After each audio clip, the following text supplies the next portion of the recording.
Good morning, it's today again. Welcome back to Joseph's Reserves. I'm Joseph and I store 20% of my income in the form of rare coins and precious metals. I've been buying and selling precious metals for years, and during that time I've heard the same question over and over. I've got $50. Should I buy silver or gold? Sometimes it's $25, sometimes it's $100 or even $200, but the question is the same: gold or silver. And honestly, I don't think most people are asking the correct question. Not because they don't understand the precious metals, but because they're comparing the wrong things. Today, I want to show you the exact process I use every time I buy precious metals, and we're going to use today's real market prices, which I got from an online dealer, so that way I can use information we all have access to. We're going to calculate the premiums ourselves. And then we're going to compare what I would actually buy if I had a budget to stick to. By the end of the video, I don't want you to simply agree with me. I want you to know how to come to your own conclusion.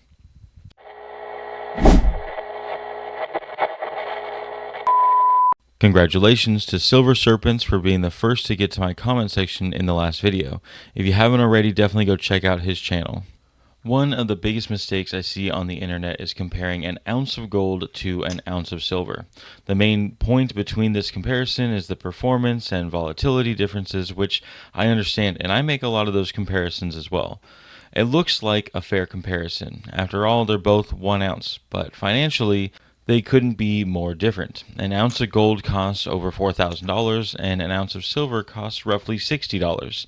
Nobody with $60 is deciding between these two products, an ounce of gold versus an ounce of silver. Stackers on a tighter budget are more often considering hyperfractional gold versus fractional silver. So that's exactly what we're going to compare today. Not weight, not ounces, but by dollars.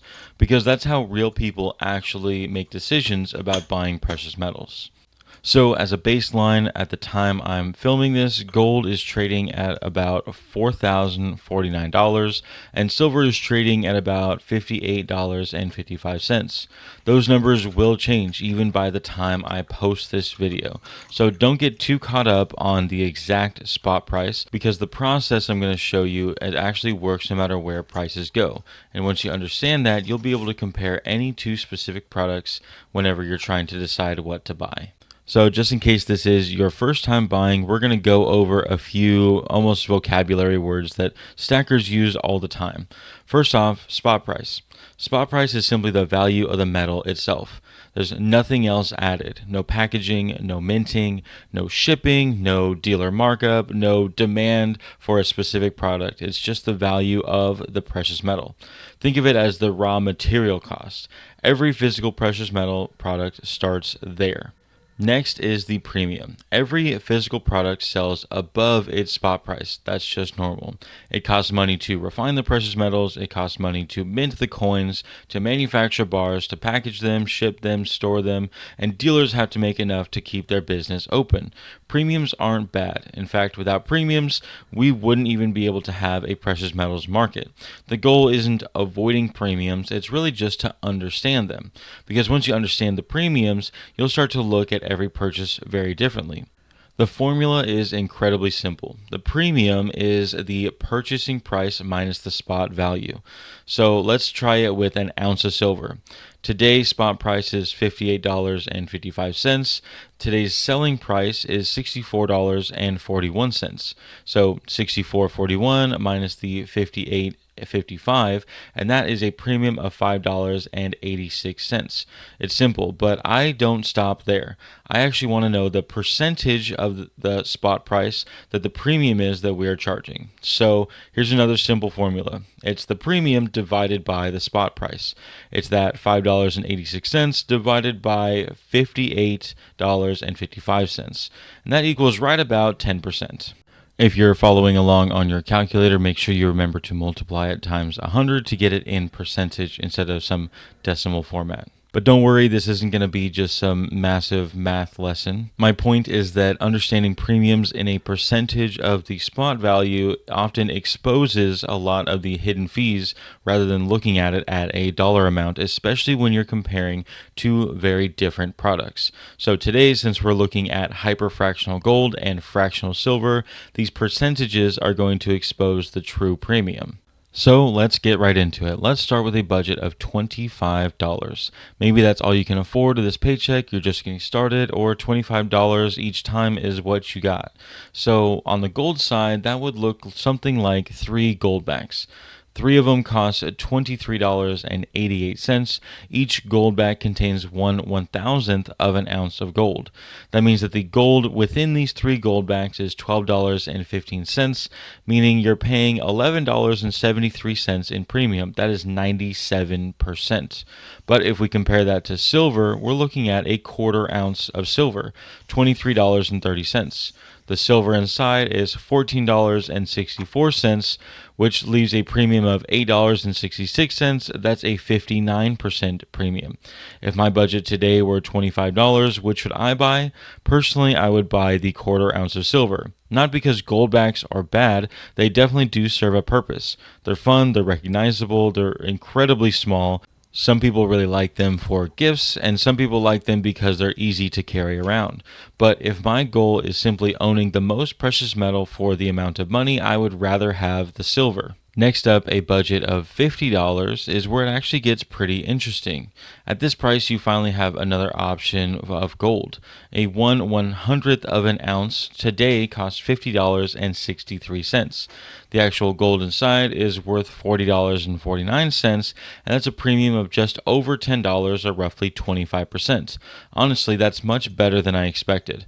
Now, compare that to silver. For almost the exact same amount of money, you could buy a half ounce and a 10th ounce.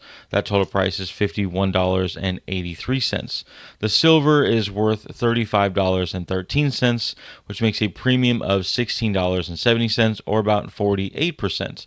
Now, like I said, this is where it gets interesting, because this is exactly why I wanted to make this video. Most people assume that tiny gold always carries outrageous premiums, but this one doesn't. In fact, the 1/100th of an ounce gold pieces are comparing surprisingly well in today's market. They're becoming more available, which means a lower premium. Today, if I had a $50 budget, I honestly would probably start stacking these 1/100th of an ounce gold pieces. Let's go ahead and compare that to a 1 ounce silver. So right now the silver spot price is $58.55. That's the premium of $5.86 that we talked about before. That's a 10% premium. Some other products in this range is a quarter gram. If we bought a quarter gram, that would be $52.74. This is significantly cheaper than a 1 ounce silver round, but that is a premium of $20.19, or 62%. A 10% premium versus a 62% premium is a dramatic difference. But let's say you have a little bit of a higher budget. For $161.90, you could get a full 1 gram gold bar. Let's go ahead and calculate that premium. The gold itself is about $130.20, which means you're paying $31.70 over spot price. That would be a 24% premium. If you notice something, the premium has dropped dramatically from the tiny pieces of gold, with the exception of the 1/100th of an ounce gold bar, which might just be a phenomenon of today's market. If we compare that to what we can afford in silver with that $160 budget, we end up with 2¼ ounces. The total price would be $152.12. The silver inside being worth $131.74. That would be a premium of $20.38, or about 15.5%. Now is where we finally start seeing that gold becomes much more competitive to silver. Silver still has the lower premium, but the gap isn't nearly as dramatic as the quarter gram or the Goldbacks. If someone had told me I only stack gold, I'd completely understand them buying the 1 gram or the 1/100th ounce bars. Personally, if I was only going to stack gold, that's where I would start. And honestly, when I had the idea for this video, this isn't quite what I expected. I assumed tiny gold would lose in every comparison, but it didn't. The 1/100th of an ounce gold piece was actually surprisingly competitive. The 1 gram gold bar was very close as well. But as gold got smaller, the premiums climbed dramatically. Meanwhile, silver stayed kind of consistent, but also went up when it got smaller. And that's the point of the entire video. It's not as simple as always buy silver or always buy gold. Start with asking, how much money am I actually investing today? Figure out what you can afford, calculate the spot price, the premium, and compare the percentages. Then decide which product gives you the better value. For me, that usually means I avoid the really tiny gold products, but as you can see, I have some. These can often be found at coin shops for much cheaper than online. Usually at this price point, I find myself leaning towards silver instead. Not because silver is always better, but at these prices, the numbers simply make more sense. And that's really the point of the entire video. Don't buy based on emotion. Don't buy based on what someone else tells you. Learn how to actually do the math yourself. Because once you can calculate the premiums, it'll change every way you look at buying precious metals. If you liked today's video, make sure you hit the thumbs up button, go to the comment section to start a conversation or continue one, share the video with someone you think may like it, and subscribe if you haven't already. To my long-term subscribers, thank you so much for your continual support, and make sure you go to josephsreserves.com to check out my merchandise, zip-up bags, coffee mugs, and the It's Today Again coffee. But most of all, thank you so much for watching, and just remember, every ounce adds up, so no matter how small, just keep stacking.